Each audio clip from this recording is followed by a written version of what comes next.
Welcome to the Social Hotelier Show, where we explain the human side of hospitality, the mindset, empathy, and leadership that elevate guest experience and inspire those who we serve. Today, we step beyond the front desk into the realm of human behavior and mindset mastery. My guest is Blair Dunkley. He's an expert in cognitive alignment, founder of Rewiring the Mind, and author of the Phobia Freedom Formula and Ultimate Mind Hacking. Today, we'll unpack how hoteliers can rewire their thinking, manage stress, and connect with guests, even in the most challenging moments, from decoding digital body language to calming upset travelers. This episode dives into the mental tools every hospitality professional should master.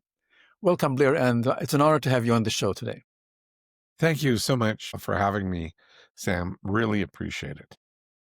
So first, for our audience to get some background, can you tell me a bit about your professional experience and why you founded at Rewiring the Mind? Well, actually, funny thing, I started out in the hotel business, believe it or not, being a room service waiter, and actually started with the first apartment at the hotel I was at for room service. So it was fun, challenging, and very interesting. And I realized even then at a very early age how important people skills are in the hotel business. There's probably not a more important set of skills other than people skills. Well, maybe if you're a chef or other cooking is awfully important too, but still as a chef, managing your team and making things happen is probably the top thing that you have to do. So mind models were natural. I created a school called Life Skills Colleges, where I started that and grew it to 23 campuses. And that was profound. We had over 1,000 students, and a lot of them with mental health issues. We had 80% of our student population were diagnosed as potentially suicidal. So one of the key things I found is the stuff that I did there and applied there had to work or somebody died. Now, there's lots of stuff, and I know we'll get into this more, but there's a lot of stuff out there called, like, referred to as mindset and getting a great mindset. And I'd like to challenge people out there who have this whole belief that, oh, I've got a great mindset. I had a great mindset too, until I went through a trauma. And my dad went into a coma while I was working at Life Skills, and he was actually in a coma for 14 years before he passed. So I had a lot of time and energy focused on how to keep myself mentally healthy, how to keep our coaches at the college healthy, our entire staff and workforce, and making sure that we were aligned to grow the business. And that was huge. So that's a little bit of the background for me. Well, that is tremendous background that you have, and also that you went personally through a very traumatic experience, if I may say that. I have unfortunately been through numerous traumatic experiences like that. And I'll tell you that the mind models have saved my butt so many times, it's not funny. So could you explain a little bit what are mind models, just to primarily not only for the audience, but for me, this is a new... Absolutely. So mind models are they use words. So I use naming and labeling, and they are models that you apply in your mind with simple names and labels like effective versus ineffective. And usually it's one versus another. That's the structure. The reason that I structured it as a one word versus another word is it gives a compare and contrast. Now, we have two primary learning models, and the first one is going to be just simply you mimic like a baby, and the second one is compare and contrast. I won't go more into depth than that. There's lots more that I could talk on that, but mind models use that methodology of compare and contrast and create, literally thought structures that are identifiable, repeatable, and duplicatable to enable a person to literally manage their life through how they think, not what they think, but how they think. And it gives you tested thought structures, skills, and behaviors to be able to rewire your brain, literally. So you had a chance to work in the hotel industry, and you had one of those very interesting jobs. Like I had the opportunity to be a room service waiter. So you meet all kinds of people through a time. And there are many stories we could share about that. When you say that when you're teaching people rewire thinking, what mindset shifts are mostly urgently needed as you see it if you think about you had some experience in the hospitality industry and you see the people working in that industry now, what are the most urgently needed in today? Well, it depends on where you are in the organization. If you're senior management and you just moved up into management, I would argue the mind model of confidence versus self-confidence is probably the biggest one that you need. You can fake it, but if you're just giving yourself positive affirmations and all of that kind of stuff, I hate to break it to you, but those don't work. So you can be as positive as you want every day, but you leave and you feel inside like you're somehow lying to yourself and putting on this mask and you're fake and you're not real. So authenticity of new managers is really important to be able to go in there and learn and be able to be comfortable with making mistakes so that you can learn from them as opposed to trying to be perfect. Yeah, I mean, that's a very difficult thing to do because as a new manager, you want to prove to everyone that you know it all, and it's very difficult sometimes to accept the fact that the people who work for you in the organization know much better the job than you do, and then you're supposed to lead them. So yeah, that's a very good point. Yeah, and you bring up actually in your language, you use the word accept, and that's another mind model that we have is acceptance. And I mean, people bring up these mind models all the time. That's where I found them in successful people's language. They use the mind models and they don't even know that they're using them, just like you did. That's interesting. Well, thank you for that. I'm picking up some new things here while we are speaking, so that's very nice. Another area of the hotel, most of the people who listen, or majority of the people who are listening to this podcast are people working in the industry. So they are trying to relate how that relates to their work. And one of the very critical areas is what we call the front desk or the front desk staff. And having personal experience of dealing with all kinds of guests, how can a front desk staff recognize when a guest anger isn't about the problem, but about something deeper? One of the key things that I teach people is a skill called the alignment process. And when a guest comes in and is barking and commanding and doing all of this stuff, one of the ways that I used to and still do with different clients all over the place is I ask permission. I ask, do you mind if I ask you a question? And I try and do it in a firm but neutral tone. It's got to be firm so it doesn't sound like I'm a pushover and just plow right through, but a firm but neutral tone. And they usually say yes. Now, at that moment, when they say yes, like you're going to get a yes about 95% of the time. And that yes is going to give you an ability. When you say, do you mind if I ask you a question? They say yes. And you come back and say, did you have a really tough journey getting here?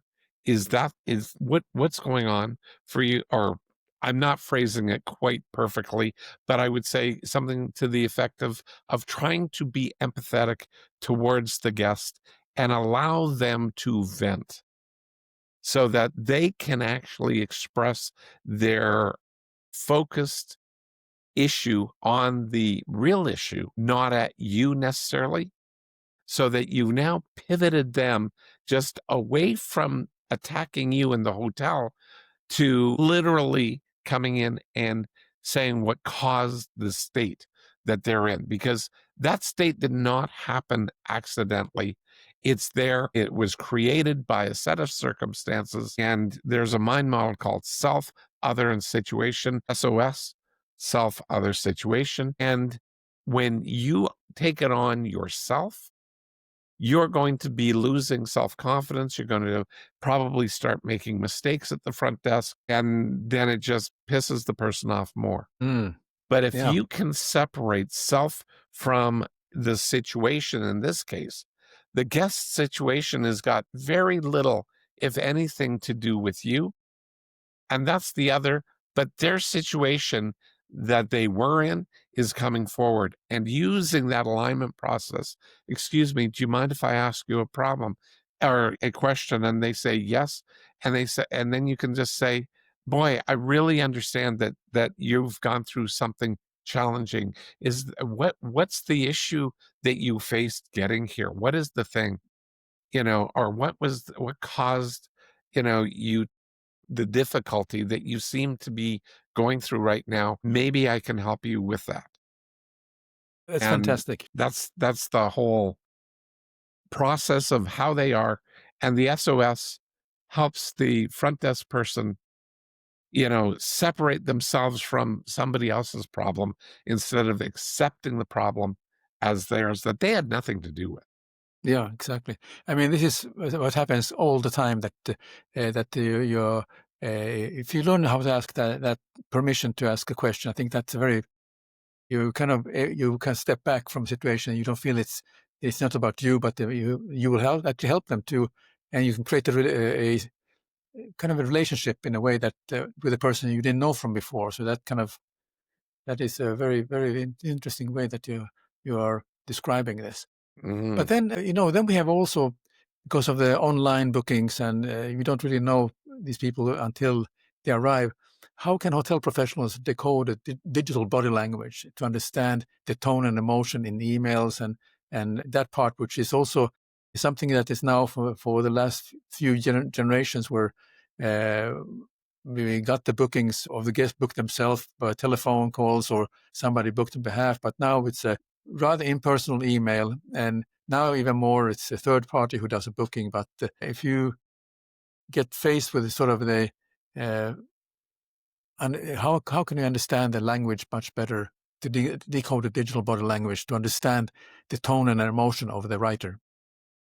Well, one of the things that I try and do is keep the texting down to a explaining and sharing the critical points, not everything.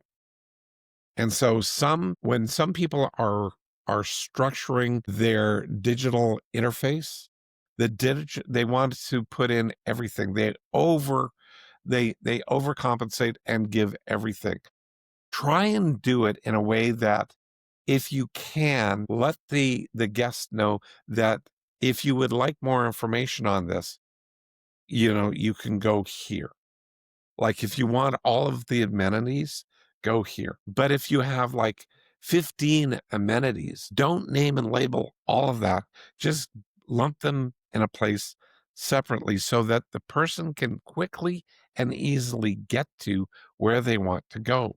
I've personally experienced it where I'm overwhelmed with checkboxes and information and pieces that they want to know. And I just about feel like, can I cope with, their digital collecting of every inch of information? And it's like they want information on my firstborn. They're overboard with the collecting of that information. Chunk it into smaller bits so you're Very good. not creating a barrier for people to move forward. Because if the individual is self-checked in, they bring that attitude and that set of assumptions to the front desk when they do check in. Right. Now there's something that is I have also faced, but how can teams respectfully interact with neurodivergent guests or at all college without assumptions or discomfort?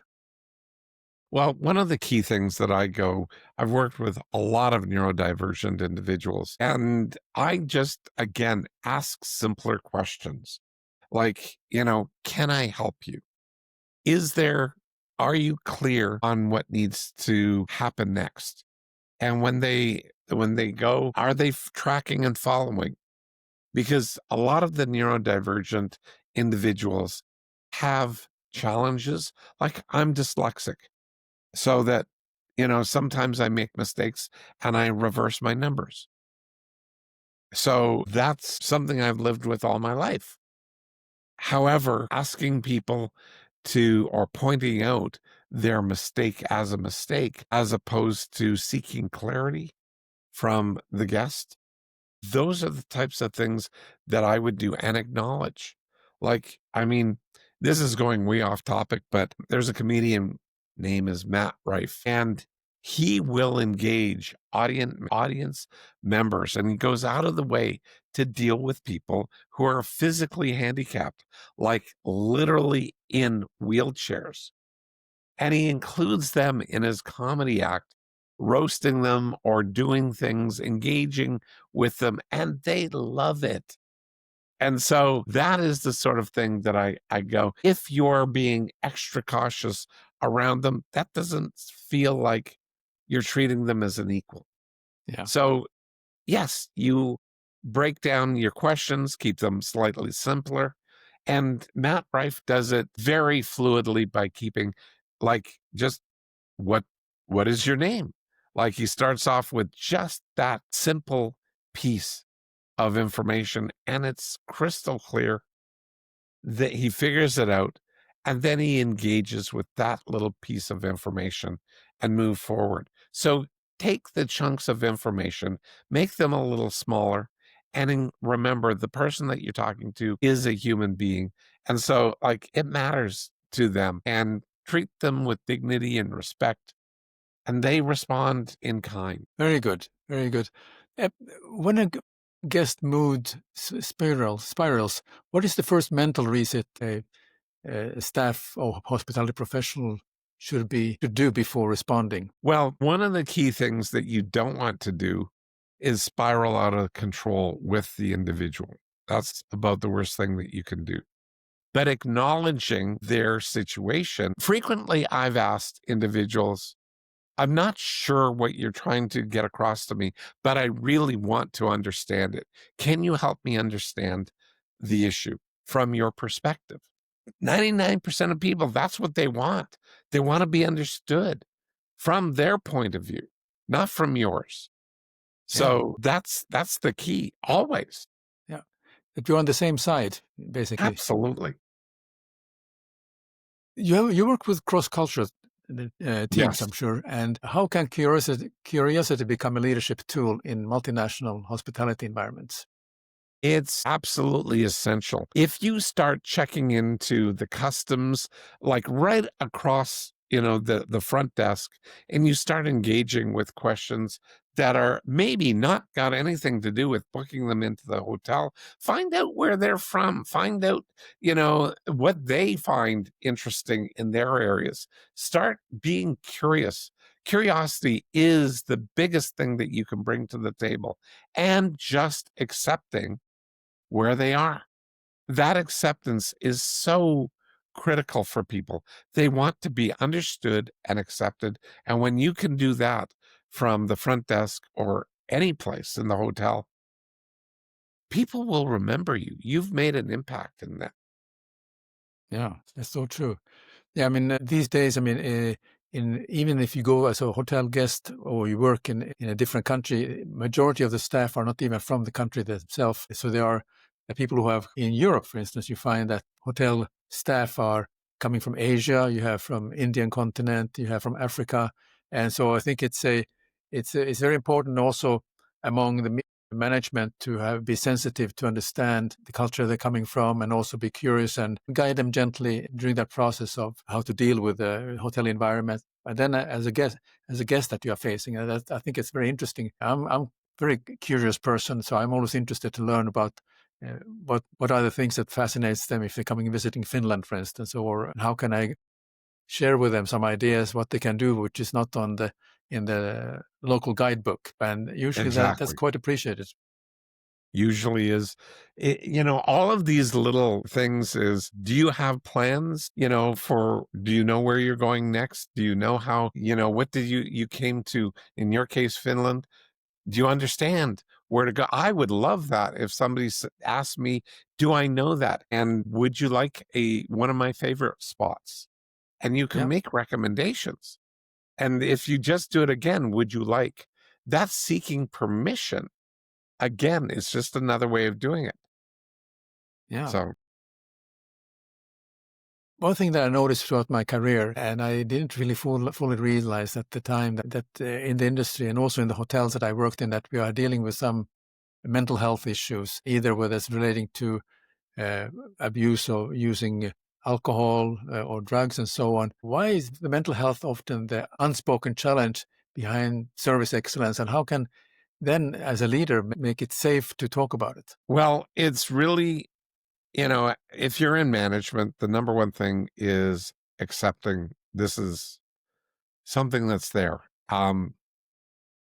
There's been global research done, and most countries fall into the same pattern that 50% of your people will experience some kind of serious mental health situation in their lifetime. And most of the workers that are in hotels are going through a lot right in that moment. As you said, a lot of them are from different countries. So now they're going with separation, with what's going on in their personal lives, how all that is working for them. Those connections and that understanding of the potential distress or concern that they're having, especially if it's a bad day, do they have a habit of imbibing, having alcohol, either on premise, which generally is forbidden, or going out and doing it with friends that they develop at the hotel. And the one to worry about the most is the ones that go out there and do things privately, that don't have connections, don't have friends. And that, as a manager, I would want to know how my people are connecting into society beyond just the hotel. Do they have some kind of support circle? Are they connected at home? These are the kinds of questions I'd be looking to get. And again, curiosity and care and concern and having true care about your people means that you're modeling how the front desk especially, or anybody in the hotel should be approaching the guest, because the guest has probably come from a place that was difficult and they now want to just sit back and relax. And some guests have a tough time decompressing af- from their vacation. And so pay attention to that and see if you can't just be that smile, that engagement. And one of the key things is you want to engage with a sense of possibility and hope. We never want to take hope away from people ever. We never want to take the idea that this is going to be, they're hoping for a great vacation. You never want to be able to take that away, Yeah. because hope is so critical for people in that environment, and so is that curiosity. And if you've got that little secret place that you could share of a great meal, a great place to go explore it, that is an amazing time that they could have. And you've now made their trip. Very good. I want to ask you about alignment. What does it mean for a hotel team to achieve alignment, and how can mindset training drive measurable business results as a fact? Well, mindset training, as you know, I'm not a fan of mindset. And that's the problem, is it generally doesn't get measurable results because it's belief based and it's internal, and everybody starts, the mantra and the whole other thing of getting it down. It's the behaviors that count. And so the alignment needs to be based on the behaviors that people are doing, and so that people can align with what's being done, not what's being projected in their mind. And because people can say, well, I believe that I believe. And so what? You believe. What are you doing? Because it's your behaviors that count. The old saying, actions speak louder than words. It's because your actions need to align with your intention. And if you set up an intention, like, what do you intend to have happen? And you pair that then next with behaviors, as a manager, you can evaluate the intention that the individual has with their behaviors, but then you have the evaluation. Are they more likely to get to the desired result? And by the way, this is another mind model. It's called the IBER, intention, behavior, evaluation, result. And you can apply this to yourself. You can apply this to your staff. You can look at it in so many ways. And it creates, when you've got a team with the same basic intention, going for the same basic desired result, then the behaviors don't have to be identical, but they have to drive their actions need to drive them towards reaching the team's desired result. And when you do that, just by being curious, and generally it's not by telling people, it's by asking questions and asking them, are you seeing yourself moving towards whatever that target is, whatever that desired result is? And I go, people call it goals. Unfortunately, goals have, in most cultures, in fact, almost all cultures, are not as powerful as results. Because results, you either get it or you don't. It's externally verifiable, where a goal is sort of like playing horseshoes and hand grenades. Close counts. Well, hotel business, you got to be extraordinarily close for it to count. Otherwise, it doesn't. Like if you're in a maid making a bed and you don't make it properly, you haven't made it properly. It's like that's the result you're going for. It's made the way that it's laid out in the manual. It either is made that way or it isn't made that way. Exactly. That's a clear thing. So you go for the desired result. You know how things need to be done. And most hotels have got effective manuals that give this. Unfortunately, the managers don't perceive the manual as an opportunity for growth. They see it as rules to enforce. And Yeah, I look at it as, what if that manual is a guideline for building a curiosity-based, questioning-based approach to see where their staff is moving towards that desired result that's laid out in the manual. very good. I mean, this is very, very well put, and I think this is something that for now the managers here listening to take note of. The purpose of the manual, basically, that is Absolutely. So I have a few more questions here for particularly the managers listening today. What is the one belief about people or performers they must unlearn to thrive in the post artificial intelligence era of hospitality? Well, for me, I would move that into a different framework. In my research on rewiring the mind and neuroscience, unlearning doesn't really take place. It was a very common way of saying that you have to unlearn, but actually unlearning doesn't, like I said, it doesn't really take place. What happens is we can suppress that, but suppression doesn't work well because it springs back at the most inopportune moments. But what works extraordinarily well is replacement behaviors. So if you, instead of focusing in on unlearning, what do I want to unlearn? It's what do I want to learn instead? What is a more effective behavior? And that is extraordinarily powerful. It's actually much faster of an approach because you're not trying to unlearn it and then learn something different. You just go after the thing that you want to do that's more effective.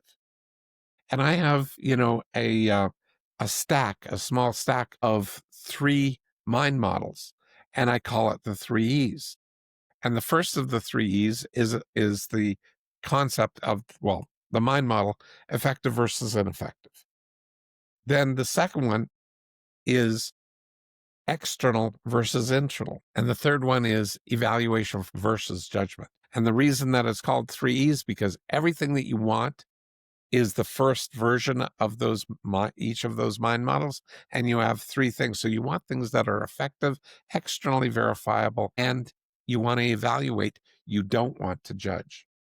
And when you do that, alignment, growth, learning takes place very naturally, remarkably quickly. Now, you have explained many of the interesting ideas here. You have written books. Are these to be found in any of your books, or how should they reach out or find out more about what you've been speaking about today?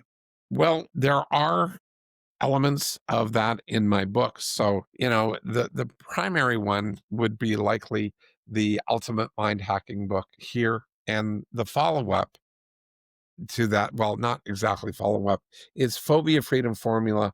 And if you're a manager and you're stuck in a spot where you can't grow, Phobia Freedom Formula is the book for you.